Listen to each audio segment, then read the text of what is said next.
বিশ্বের অনেক দেশেই জনপ্রিয় এক খেলা বেসবল। বিভিন্ন আন্তর্জাতিক প্রতিযোগিতায় বেসবলের অন্তর্ভুক্তি এই খেলার জনপ্রিয়তাকে বাড়িয়েছে বহুগুণ। সেই ধারাবাহিকতায় চীনের চিয়াংসির পিংহু শহরে প্রাসঙ্গিক প্রতিযোগিতাগুলোকে ক্যারিয়ার হিসেবে গ্রহণ করার এক সিদ্ধান্ত নেওয়া হয়, যার মধ্যে বেসবল একটি। শুধু তাই নয়, ক্রস স্ট্রেইট যুব বেসবল এবং সফটবল ইভেন্টের জন্য ইয়াংজি নদী বদ্বীপে একটি দলও গড়ে তোলা হয়। বিস্তারিত থাকছে রিপোর্টে। Straight cup, cross straight university baseball এবং সফটবল গেমস পূর্ব চীনের জেজিয়াং প্রদেশের পিংহু সিটিতে অনুষ্ঠিত হয় গেল ৮ থেকে ১১ জুলাই।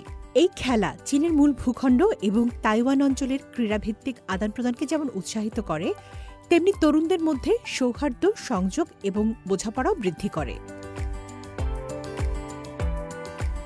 ৪ দিনের এই টুর্নামেন্টে তাইওয়ান প্রণালীর উভয় পাশের ১৪টি বিশ্ববিদ্যালয়ের ১৫টি দল অংশ নেয়, যেখানে ৩০০ জনেরও বেশি খেলোয়াড় একত্রিত হয়েছিল। বেসবলের ৩টি বিভাগ এবং একটি সফটবল বিভাগ ছিল। প্রথম ম্যাচটি ছিল Taipei university of maritime technology এবং সাংহাই চিয়াওথং ইউনিভার্সিটির দলগুলোর মধ্যে। খেলায় মেরিটাইম টেকনোলজি শক্তিশালী দক্ষতা প্রদর্শন করে। দলে অনেক খেলোয়াড়ের ব্যবহারিক অভিজ্ঞতা ছিল, কারণ তারা প্রাথমিক বিদ্যালয় থেকে বেসবল খেলা শুরু করেছিল। বিপরীতে সাংহাই চিয়াওথং দলের বেশিরভাগ খেলোয়াড়ের বেসবল যাত্রা শুরু হয় বিশ্ববিদ্যালয়ে আসার পর। চিয়াওথং দলের খেলোয়াড়রা আমার প্রত্যাশা ছাড়িয়ে গেছে। তাদের দক্ষতা উন্নত হয়েছে। আমরা উইচ্যাটে একে অপরের সাথে বন্ধুত্ব করেছি। পরে যোগাযোগ রাখব। শুধু বেসবল নয়, আমাদের জীবনযাত্রার দিকগুলো নিয়েও আড্ডা দেব। 18টি রোমাঞ্চকর ম্যাচের পর মেরিটাইম বিভাগের বিজয়ীদের সাথে পূর্ব চীন রাষ্ট্রবিজ্ঞান ও আইন বিশ্ববিদ্যালয় এবং নানচিং টেক বিশ্ববিদ্যালয়ের পুরুষ দল এই ডিভিশন বেসবল চ্যাম্পিয়নের মুকুট পায়। নানচিং টেক বিশ্ববিদ্যালয়ের নারী দল সফটবল প্রতিযোগিতায় শীর্ষ সম্মান অর্জন করেছে। চাপ আছে, কিন্তু এর ইতিবাচক দিকও রয়েছে। আমাদের চিয়ামেন বিশ্ববিদ্যালয় দলটি একটি বসন্তের মতো।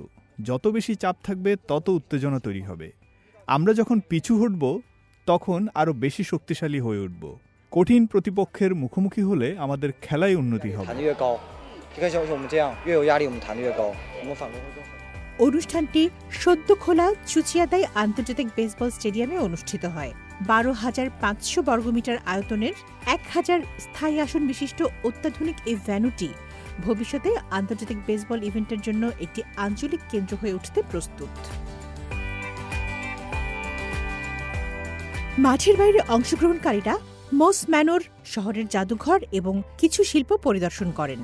তারা পিংহুর সমৃদ্ধ নগরী ঘুরে দেখেন এবং সাংস্কৃতিক ঐতিহ্যগুলোর সাথেও পরিচিত হন। আন্তঃপ্রণালী ক্রীড়া বিনিময় ছাড়াও পরিদর্শন সংক্রান্ত কাজগুলো আমাকে বেশি আকর্ষণ করে।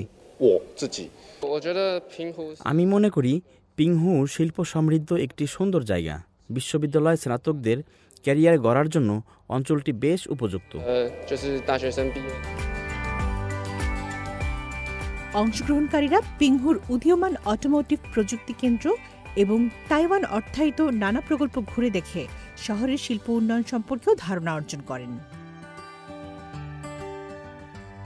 তামান্না জেনিফার, সিএমজি বাংলা।